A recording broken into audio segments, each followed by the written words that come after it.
사람들은 이상하게도 모범생보다 말썽꾸러기를 좋아하는 경향이 있습니다. 여성들도 점잖은 신사보다는 나쁜 남자에 더 매력이 끌린다고 합니다. 영화나 드라마에서도 모범생은 늘 조연으로 나옵니다. 이야기를 재미있게 만드는 사람들은 늘 못된 악동이 주인공으로 나오죠. 아마 여기에는 여러 가지 이유가, 심리학적인 이유가 있을 것 같습니다. 저는 전문가가 아니니까 비전공자의 추측으로 보자면 마음대로, 내 마음 끌리는 대로 살고 싶은 욕구가 누구에게나 있다는 것이 그 이유 중 하나일 겁니다. 마음 가는 대로 살고 싶은데 그렇게는 살 수가 없으니 그렇게 사는 사람을 보면 대리만족을 느끼는 거죠. 물리학 법칙 중에 에너지 총량의 법칙이라는 것이 있습니다. 에너지 불변의 법칙이라 그렇게 말하기도 하지요. 한 물질의 에너지는 여러 가지 모습으로 달라질 수는 있지만 총량은 변하지 않는다는 뜻입니다. 그것을 빗대어서 만든 말이 지랄 총량의 법칙입니다. 한 사람이 부려야 할 말썽, 지랄은 이게 프렌치어가 아니라 우리나라 말입니다. 한 사람이 일생 동안 말썽 부릴 그 양은 모두가 동일하다는 거죠. 어떤 사람은 그 말썽을 청소년 때 부리고, 어떤 사람은 청년이 돼서 부리고, 또 어떤 사람은 나이 들어서 부린다는 차이만 있다고 얘기를 합니다. 그렇기 때문에 여태까지 지나면서 말썽을 한 번도 안 부렸다 싶은 사람들은 좀 조심해야 됩니다. 나중에 더 큰 말썽을 부릴 수가 있습니다. 그래서 늦바람이 더 무섭다고 하지요. 반면에 청소년기에 말썽을 많이 부렸다면 앞으로는 좀 안심하고 지켜봐도 됩니다. 그렇게 말하면 그러면 평생 말썽만 부리는 사람은 어떻게 된 거냐, 또 그렇게 묻겠지요. 그런 사람들은 하도 상처를 많이 받다 보니까 이 말썽의 총량이 너무 크기 때문에 평생 부려야 되는 그런 문제가 있겠죠. 이것은 믿음에도 적용이 되는 진실입니다. 우리의 영적 여정에도 회의 총량의 법칙이라는 것이 있습니다. 일평생 신앙에 대해서, 하나님에 대해서 회의와 의심이 한 번 없이 꾸준히 영적으로 성장하는 사람은 존재하지 않습니다. 누구나 거쳐야 할 회의와 의심과 방황의 기간이 있다는 겁니다. 젊은 시절에 그 과정을 거치지 않으면 나중에라도 거치게 되어 있습니다. 늦바람이 무서운 것처럼 늦게 드는 회의는 참 무섭습니다. 돌이킬 여유가 충분하지 않기 때문이고 그 회의 정도가 심하기 때문이죠. 그렇기 때문에 젊은 시절에, 청소년 시기에 혹은 청년 시절에 좀 회의하고 방황하는 것은 그거는 좋은 징조일 수도 있습니다. 윤리적인 면에 있어서나 신앙적인 면에 있어서나 곁길로 가고 싶고 한도를 넘고 싶고 규율을 어기고 싶은 욕구는 누구에게나 있습니다. 그 욕구를 잘 다독이면서 살아야 하지요. 그래서 모범생을 보면 기분이 나쁜 겁니다. 말썽 부리고 싶은 욕구는 나도 있는데 저 사람은 나보다 더 잘 다스리고 있는 것을 보면 기분이 나쁜 거지요. 반면 말썽 부리는 사람을 보면 위로를 받습니다. 자신은 그 사람보다 더 잘하고 있다고 느끼기 때문이지요. 성경에 나오는 인물들 중에 가장 최고의 악동은 야곱입니다. 그는 인격적인 흠도 많았고 말썽도 많이 피웠습니다. 모범이라 할 만한 면이 별로 없습니다. 성서 저자는 창세기에서 야곱의 가장 많은 지면을 할애합니다. 말썽을 많이 부렸기 때문에 할 얘기가 굉장히 많은 겁니다. 야곱은 성경 인물 중에 가장 인기 있는 사람인데 그 인기의 이유가 그의 장점 때문이 아니라 그의 말썽 때문입니다. 야곱은 아주 강한 결핍 의식을 가지고 자랐지요. 지금은 많이 달라졌지만 당시만 해도 맏아들의 특권은 대단했습니다. 하지만 그 자라면서 받는 특혜도 있고 아버지에게서 물려받은 유산의 양에 있어서도 다른 아들들과는 비교가 되질 않았습니다. 그런 상황에서 야곱은 쌍둥이의 둘째로 태어난 것이지요. 셋째나 넷째는 느낄 수 없는 결핍감이 둘째에게는 있습니다. 제가 네 형제 중에 둘째라서 그걸 잘 압니다. 하지만 저는 형과의 터울이 매우 큽니다. 5살 차이가 나지요. 그래서 형에게 주어지는 특혜와 특권에 대한 결핍감이나 시기심을 저는 크게 느껴보진 못했습니다. 가끔, 아주 조금 억울하다고 느낀 적은 있지만, 그러나 저에게도 형은 의지의 대상이었기 때문에 형이 그런 특별한 대접을 받는 게 당연하다고 느껴졌습니다. 그런데 야곱은 몇 초 사이로 둘째가 된 겁니다. 그런데 그로 인해서 감수해야 하는 손해는 적지 않았죠. 에서는 맏아들의 권리를 대수롭지 않게 여겼지만 둘째인 야곱에게는 그게 엄청나게 커 보인 겁니다. 자신이 잘못해서 그렇게 된 것도 아니고 그냥 그렇게 운명적으로 주어진 겁니다. 야곱은 그 운명을 그대로 받아들이기가 너무나 억울했습니다. 게다가 어머니가 그 결핍감에 불길에 기름을 붓지요. 성서 저자는 쌍둥이가 태어난 이야기를 전한 후에 곧바로 야곱이 에서에게서 장자권을 양도받는 이야기를 전합니다. 이것을 흔히 팥죽 사건이라고 우리는 기억합니다. 초기의 한글 성경이 야곱이 만든 음식을 팥죽이라고 번역해서 그렇게 알려져 있는 것이지요. 원문에는 그냥 붉은 죽이라고 되어 있는데 성서학자들, 이 현지를 아는 학자들은 아마 그게 렌틸 스프였을 거라고 생각을 합니다. 어쨌거나 성서 저자가 한 인물에 대해서 어떤 이야기를 전하는 것은 그 사람의 삶의 패턴을 보여주기 위한 것입니다. 허기진 형에게 스프 한 사발을 내주면서 장자권을 대신 내놓으라고 한 이 사건은 야곱이 둘째로서 얼마나 결핍의식을 가지고 살았는지를 보여주는 이야기입니다. 또한 야곱의 삶의 방식이 어떤 것인지를 보여줍니다. 얼마 후에 그는 그의 야곱의 결핍의식, 그리고 어머니의 편애, 그리고 지난주에 본 것처럼 예언에 대한 어머니의 과도한 열성이 결합이 되어서 야곱은 돌이킬 수 없는 패륜적인 행위를 하게 되지요. 아버지를 속여서 장자가 받을 축복을 가로챈 것입니다. 이 일로 인해서 아버지 이삭은 야곱에게 심하게 진노했을 것이고, 에서는 아버지가 세상 떠나는 날 야곱 네 초상도 함께 치르겠다고 벼르고 있었습니다. 그제서야 리브가는 자신이 얼마나 큰 잘못을 했는지를 깨닫고 서둘러서 야곱을 친정으로 피신시킵니다. 야곱은 급하게 꼭 필요한 물품들만을 챙겨서 멀고 먼 여행길을 떠납니다. 그때 야곱의 심정이 어떠했을까요? 그는 집안에서 어머니를 도와 농사를 짓던 사람입니다. 홀로 그렇게 긴 여행을 떠날 만한 사람이 아니었습니다. 이삭만큼이나 야곱은 마마보이였습니다. 그러니 그게 얼마나 두려웠겠습니까? 가나안 땅을 벗어나기 직전 루스라는 곳에 잠시 한 밤을 지나게 되었습니다. 그는 그곳에 장막을 치고 아직 온기가 남아있는 돌을 베개로 삼아서 잠을 청하지요.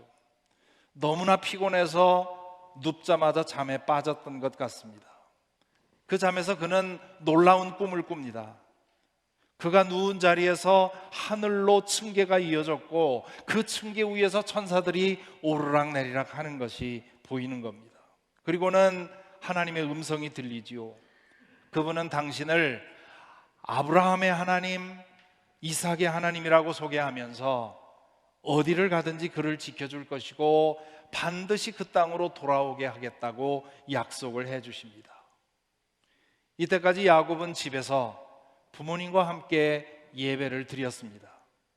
하지만 그에게 하나님은 아버지 이삭과 어머니 리브가의 하나님일 뿐이었습니다. 자신의 삶에는 아무런 상관이 없는 존재였습니다. 말하자면 몇 주 전에 말씀을 드렸지요. 야곱은 실천적 무신론자였습니다. 누군가 그에게 당신은 하나님이 있는 걸 믿소? 라고 물어보면 예, 나는 창조자가 있음을 믿습니다 라고 대답했을 것입니다. 그렇지만 그 믿음이 그의 삶에는 아무런 영향을 주지 않았습니다. 그가 지독한 결핍의식을 가지고 산 이유도, 어떻게든 형의 장자권을 탈취하려고 한 이유도, 어머니가 폐륜적인 제안을 했을 때 그것을 받아들인 이유도 자신의 운명은 자신에게 달려있다고 믿었기 때문입니다.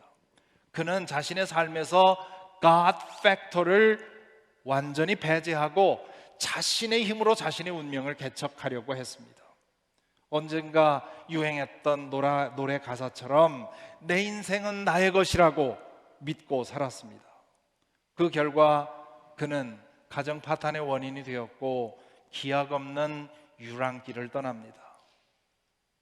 야곱은 그의 인생에서 처음으로 바닥에 내쳐졌습니다. 그가 지독한 결핍의식을 가지고 살긴 했지만 어머니의 보호 아래서 아주 유복한 생활을 했습니다. 생의 위기랄 만한 어떤 일도 그는 경험한 적이 없습니다. 그러다가 헤어나기 어려운 깊은 구덩이에 내던져진 것이지요.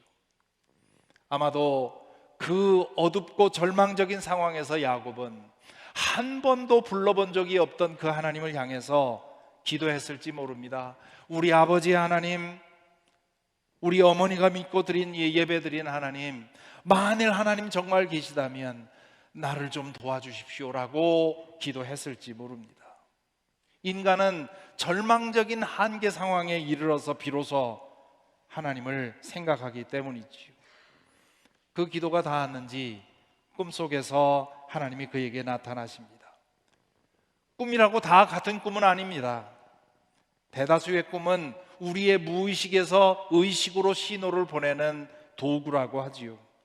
하지만 하나님의 계시의 수단으로 사용되는 경우도 있습니다. 꿈에서 본 하늘 층계는 야곱과 하나님 사이가 연결되어 있다는 상징입니다. 그에게 들려주신 하나님의 음성은 나는 아브라함과 이삭만의 하나님이 아니라 바로 너의 하나님이라고 말씀하신 것입니다. 생각해 보면 참 놀라운 일입니다. 야곱은 그때까지 마음으로 하나님을 인정하지 않았습니다. 하나님은 그의 고려 대상에서 완전히 제외되어 있었습니다. 그렇다고 해서 하나님이 기뻐하실 어떤 의로운 일이나 선한 일을 한 것도 아니었습니다. 말하자면 야곱은 폐륜아였습니다. 그런데도 하나님은 그를 찾아주셨고 만나주셨습니다.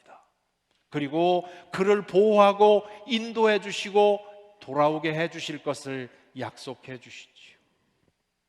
우리는 이런 하나님을 믿고 있습니다. 그분을 인정하지 않고 철저히 무시하고 살아도 하나님은 여전히 우리를 지켜보시고 돌보시고 인도하십니다. 우리가 자기 멋대로 살려고 고집을 부릴 때 그때도 그대로 내버려 두십니다. 그분을 부정하고 등을 돌려도 그대로 두고 기다려 보십니다. 왜냐하면 그럴 때는 우리의 마음의 문이 닫혀 있어서 하나님이 우리에게 음성을 들려주어도 듣지 못하기 때문입니다. 그렇게 살다가 한계 상황에 내쳐져서 우리가 산산이 깨어질 때 그때 비로소 찾아오십니다. 그러면서 내가 그동안 너를 쭉 지켜보았다. 이제는 나를 믿고 의지하고 살아라. 그것이 사는 길이다 라고 말씀해 주십니다. 잠에서 깨어난 야곱은 베고 누웠던 돌을 세워서 제단으로 만들고 거기에 기름을 붓고 예배를 드립니다. 이것이 그에게 있어서 첫 예배였습니다. 과거에는 아버지의 하나님을 예배한 것이라면 이제는 나의 하나님을 예배한 것입니다. 그렇게 예배하면서 야곱은 자신의 미래를 하나님께 맡깁니다.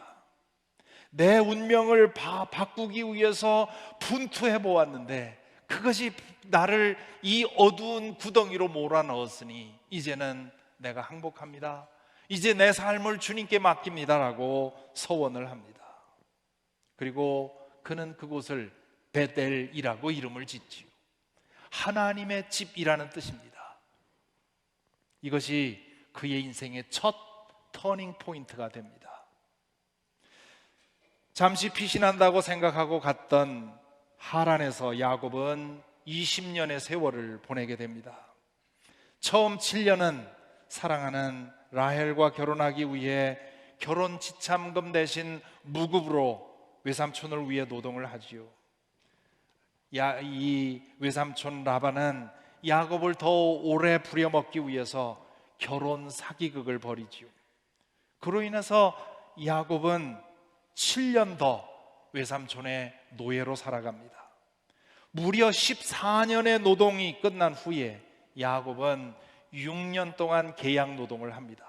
그런데 그 6년 동안에도 라반은 여러 번 그의 계약을 바꾸어 그의 보수를 깎아내립니다. 과거의 야곱이었다면 어떻게든 싸우고 속여서라도 자신의 몫을 챙겼을 것입니다. 베델을 떠나기 전에 그는 빼앗긴 권리를 찾기 위해 싸워야 한다고 생각을 했습니다. 싸워 이기기 위해서는 어떤 수단도 사용해도 된다고 생각을 했지요. 그 인생관의 결말은 파국이었습니다. 하지만 베델을 지난 후에는 자신의 권리를 찾기 위해 싸울 필요를 느끼지 못했습니다. 하나님께 모든 것을 맡기고 하루하루 그분의 뜻을 따라 사는 것으로 만족했습니다. 그래서 그는 외삼촌 라반의 지독한 갑질을 그대로 당해주지요. 그럼에도 불구하고 야곱의 재산은 불어났습니다. 6년의 계약 노동 끝에 야곱은 독립하기에 충분한 재산을 모으게 되었습니다. 그는 때가 되었다고 생각하고 고향으로 돌아가기를 결심합니다. 하지만 문제가 있었죠. 자신을 죽이려 했던 형과 대면해야 했습니다. 성경을 읽어보면 하란에 살던 20년 동안 야곱은 형과 아무런 소통 없이 살았던 것 같습니다. 그는 형이 아직도 자신을 향한 분노를 불태우고 있을 거라고 생각을 했습니다. 하란을 떠나 가나안으로 가면서 야곱은 어떻게 하면 형의 분노를 누그러뜨릴 수 있을까 궁리했습니다. 그는 먼저 사람을 보내서 동생 야곱이 오고 있다고 전가를 보내지요. 그런 다음 요단강에 이르러서 종들을 셋으로 나눕니다. 얼마간의 간격을 두고 차례로 그 많은 선물을 가지고 형을 만나게 하지요. 그리고 자신과 가족은 맨 뒤에 뒤따라갑니다. 만일 형이 앞에 선발대를 치면 도망갈 계획을 세웠던 것이지요. 이렇게 하고도 야곱은 여전히 불안했습니다. 그는 야복나루에서 밤이 깊어지기 전에 가족들을 모두 요단강 건너편으로 건너보내고 뒤에 홀로 남습니다. 그만큼 불안감이 컸다는 뜻이지요. 그 사이에 밤이 깊어졌습니다. 홀로 남은 야곱은 심한 공포감에 휩싸였습니다. 아마 요즘으로 말하면 공황장애 같은 것이 그를 덮었을지도 모릅니다. 그때 야곱에게 어떤 일이 일어납니다. 그 일에 대해서 성서 저자는 이렇게 적어 놓았습니다. 어떤 이가 나타나 야곱을 붙잡고 동이 틀 때까지 씨름을 하였다. 성서 저자들은 이 말이 정확히 무슨 일을 그리는지 추측을 하고 있습니다. 야곱이 밤새도록 기도로 씨름을 했다는 뜻일 수 있다고 보지요. 겟세마네 동산에서 예수님이 치열하게 기도했던 것처럼 야곱이 그 두려움 안에서 치열하게 기도했다는 뜻일 수 있습니다. 혹은 베델에서 그랬던 것처럼 꿈속에서 겪은 일일 수도 있습니다. 꿈이든 생시든 야곱은 갑자기 나타난 어떤 사람과 목숨을 건 싸움을 했고, 그 결과로 엉덩이 뼈가 이골되는 장애를 입습니다. 그 싸움에서 야곱은 엉덩이 뼈가 이골됨에도 불구하고 끝내 포기하지 않았고 그 사람으로부터 축복을 얻어냅니다. 나중에서의 야곱은 그 사람이 하나님의 사자인 것을 알게 되지요. 하나님은 그의 이름을 이스라엘로 바꾸어 줍니다. 야곱은 발꿈치를 잡다 혹은 속이다 라는 뜻의 뜻입니다. 이스라엘은 하나님과 겨루다 혹은 하나님이 겨루다, 그런 뜻입니다. 그는 베델에서 하나님을 만나고 나서 다른 사람과 다투는 야곱으로서의 인생을 버렸습니다. 그렇게 20년을 산 후에 하나님은 그의 이름을 야곱에서 이스라엘로 바꾸어 줍니다. 야곱의 싸움 상대는 더 이상 사람이 아닌 것이지요. 사람은 어떤 사람과 겨루느냐에 따라서 그 사람의 격이 달라집니다. 만일 초등학생이 저에게 싸우자고 덤비면 제가 상대하겠습니까? 만일 상대하면 저는 그 아이의 수준으로 떨어지는 것이지요. 어떤 사람이 말도 안 되는 이유를 가지고 저에게 싸움을 걸면 제가 그 사람을 맞서서 싸우겠습니까? 차라리 져주는 게 낫죠. 그 사람과 맞서 싸우면 그 사람의 그 수준이 되는 것이지요. 이처럼 사람을 맞서 겨루던 야곱은 이제 하나님을 상대로 겨루게 됩니다. 클래스가 달라진 것이지요. 이 이야기를 전하면서 성서 저자가 덧붙인 문장은 아주 의미심장합니다. 야곱은 내가 하나님의 얼굴을 직접 뵙고도 목숨이 이렇게 붙어 있구나 하면서 그곳 이름을 브니엘이라고 하였다. 그가 브니엘을 지날 때에 해가 솟아올라서 그를 비추었다. 그는 엉덩이 뼈가 어긋났으므로 절뚝거리며 걸었다. 야곱은 처음 하나님을 만났던 곳을 베델이라고 불렀죠. 베델은 하나님의 집이라는 뜻입니다. 그 체험을 통해서 그는 온 세상에 하나님이 어디를 가나 하나님이 거기 계시다는 사실을 깨달았던 것입니다. 20년 후에 야복나루에서 하나님을 만나고 나서 야곱은 그곳을 브니엘이라고 이름 지었습니다. 하나님의 얼굴이라는 뜻입니다. 하나님을 얼굴과 얼굴로 맞대는 것처럼 친밀하게 하나님을 경험했다는 뜻입니다. 하나님과의 관계에 있어서 도약했다는 뜻이지요. 그 체험으로 인해서 야곱은 엉덩이 뼈가 이골되는, 그래서 한쪽 발을 저는 장애를 입었습니다. 자존심이 강한 남성들은 이런 장애를 입으면 사람들 앞에 나타나기를 두려워합니다. 다리를 저는 자신의 모습이 자신이 생각해도 초라해 보이기 때문입니다.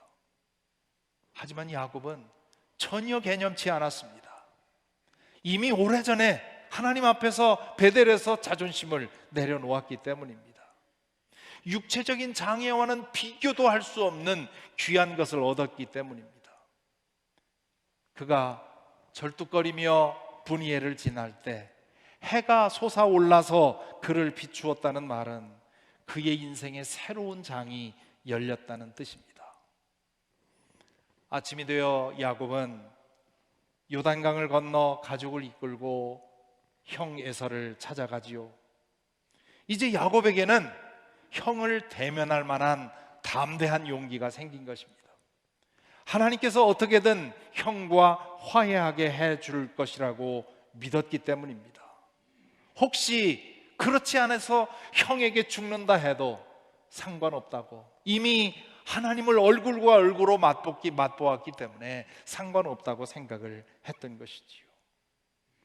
그때 형은 400명의 장정을 데리고 야곱을 맞으러 오고 있었다고 말합니다. 야곱은 형이 자신을 공격하기 위해서 군대를 데리고 오는 거로 생각을 했죠. 하지만 형은 이미 오래전에 동생에 대한 앙심을 버렸고 동생을 환영하기 위해 종들을 데리고 온 것입니다. 섭리하시는 하나님께서 미리 야곱을 위해서 형의 마음을 녹여 주었던 것입니다. 두 사람은 감격적인 해후를 한 다음에 에서는 세일로 돌아가고 야곱은 세겜에 정착합니다. 세겜은 아브라함과 사라의 무덤이 있는 곳이지요. 고향을 떠나 20년의 유랑 생활을 통해 야곱은 베델과 브니엘을 지나면서 하나님을 깊이 만난 사람으로 돌아옵니다. 그의 실수와 오판과 악의로 인해서 먼 우회로를 걸어야 했는데 그 우회로에서 하나님을 만나는 은혜를 입은 것입니다. 저도 그동안 신앙생활을 해보면서 여러 번 경험했습니다마는 하나님은 자주 우회로에서 우리를 만나 주십니다. 깊은 어둠 가운데서 찾아오십니다. 인생의 바닥에 내던져져서 산산이 깨어졌을 때 하나님은 그때 다가오십니다. 아니, 하나님이 늘 함께 하셨는데 우리가 그제서야 하나님에게 눈을 뜨는 것이지요. 그러니 우회로를 걷는 것도 은혜가 될 수 있습니다. 실패하는 것도, 누구에겐가 버림받는 것도, 거부당하는 것도 마음 아픈 일이지만 때로는 그것이 하나님을 새롭게 만나는 계기가 되더라는 말씀입니다. 때로 병드는 것도, 때로 깊은 구덩이에 빠지는 것 같은 일도 은혜의 시간이 되더라는 것입니다. 신앙적으로 회의와 의문에 빠지는 것도 때로 하나님을 더 깊이 아는 전환의 계기가 됩니다. 우리는 할 수 있는 대로 바른 길을 가도록 노력해야 하지만 때로 어쩔 수 없이 우회로를 걸을 때면 크게 염려하지 않아도 됩니다. 거기서 우리는 평탄한 길을 갈 때와는 비교도 할 수 없는 정도로 하나님을 만나게 되기 때문입니다. 베델과 브니엘을 거쳐서 세겜으로 돌아왔을 때 야곱은 완전히 새로운 사람이 되었습니다. 하지만 그가 완전한 흠없는 사람이 되었다는 뜻은 아닙니다. 그는 여전히 실수하고 오판하고 넘어졌습니다. 세겜에 사는 동안 그 이후에 야곱의 이야기를 읽어보면 얼마나 많은 고난을 당하는지 모릅니다. 형 에서와 화해하고 세겜에 정착했다는 이야기를 전한 후에 성서 저자는 이 야곱이 그의 딸 디나가 세겜 사람들에게 성폭행을 당하고 그로 인해서 아들들이 그 세겜 사람들과 전쟁을 하는 엄청난 살육을 하는 그런 엄청난 비극을 겪죠. 그뿐만 아니라 요셉의 일을 통해서 야곱이 얼마나 마음고생을 합니까? 베델과 브니엘을 지나면서 그가 얻은 것은 만사형통하는 능력이 아니라 어떠한 인생의 고난도 감당해낼 수 있는 영적인 내공을 얻은 것입니다. 하나님을 전적으로 의지하고 살아도 불행은 피할 수가 없습니다. 나만 잘하면 되는 세상이 아니기 때문에 그렇습니다. 자신을 하나님께 맡기고 살아가는 사람은 그렇지 않은 사람보다 더 많은 어려움을 겪을 수도 있습니다. 악다구니로 맞서서 싸우지 않기 때문이지요. 믿음이 깊다는 말은 인생길에서 겪게 되는 풍상을 견디는 힘이 커진다는 뜻입니다. 그리고 그 수용력을 통해서 하나님의 뜻에 내가 더 가까워진다는 뜻입니다. 그런 사람은 내가 하나님 안에 있고 나를 통해서 하나님의 뜻이 이루어지는 것이라면 내가 장애를 입어도 좋고 병에 걸려도 좋고 실패해도 좋다고 생각을 합니다.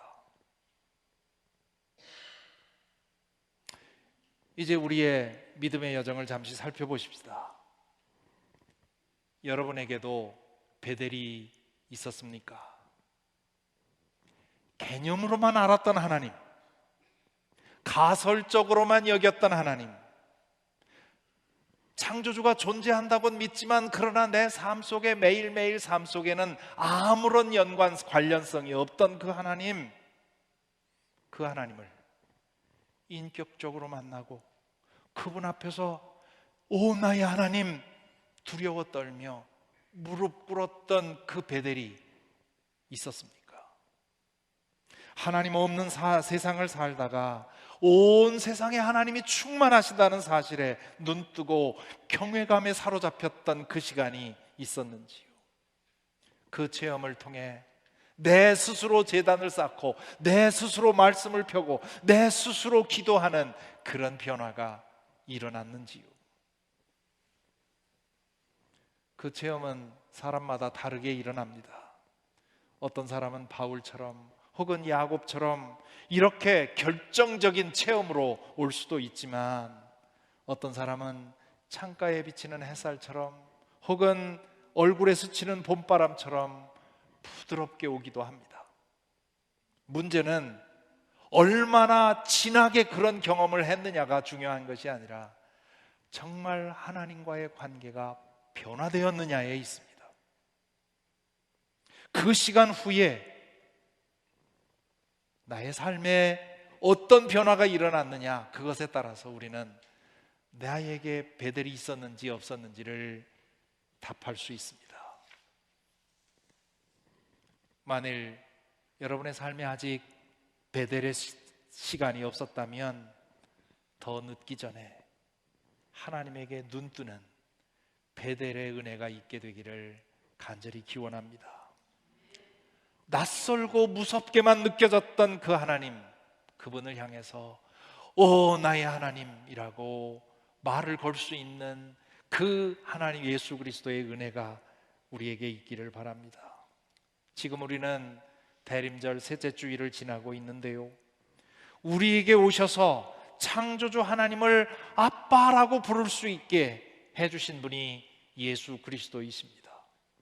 모두가 성탄을 기다리면서 설레고 있지만 정말 성탄이 참되게 우리의 구원의 날이 되려면 베델을 지나야 합니다. 더 늦기 전에 베델을 지나는 은혜가 있기를. 혹시 요즘에 어려움 중에 있다면, 내가 우회로를 걷고 있다는 그런 마음이 있다면 이때가 혹시 그때가 아닐까 기대하면서 나에게 더 가까이 오셔서 나를 만나주시기를 기도하시기 바랍니다. 이 자리에는 이미 베델을 지나오신 분들이 더 많으십니다. 하지만 베델에 머물러 있어서는 안 됩니다. 브니엘까지 나아가야 합니다. 하나님의 존재를 인정하고 그분의 다스림을 믿고 그분의 섭리를 따라 살면서 하나님을 더 깊이 체험해야 합니다.